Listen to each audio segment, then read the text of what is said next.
en la voyant évoluer sur le plancher de l'Opéra de Paris pendant une vingtaine d'années, en la voyant même chaque semaine sur le parquet de Danse avec les stars, qui pourrait se douter que Marie-Agnès Gillot est une femme qui souffre chaque jour d'une véritable maladie qui l'empêche de bouger ? Force de la nature, la danseuse a révélé il y a peu que son parcours prestigieux était loin d'être tracé ces dernières années. En effet, la danseuse a découvert lorsqu'elle était enfant qu'elle souffrait d'une grave scoliose, une maladie qui déforme sa colonne vertébrale et qui aurait pu l'empêcher de faire carrière. D'ailleurs, son médecin lui a proposé un traitement à l'époque qui a failli tout arrêter, l'opération. Son autre choix, un corset, sans savoir si cela marcherait. Jeune fille, elle avait d'ailleurs privilégié cette deuxième option, malgré la douleur.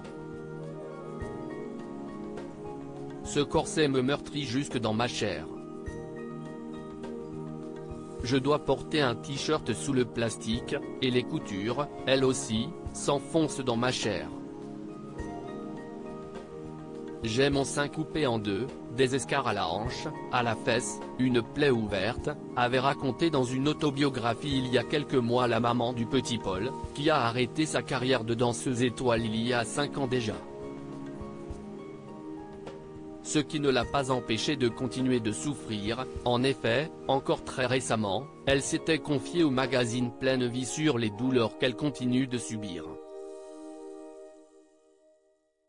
Cette bataille n'est pas finie, j'entame la deuxième manche.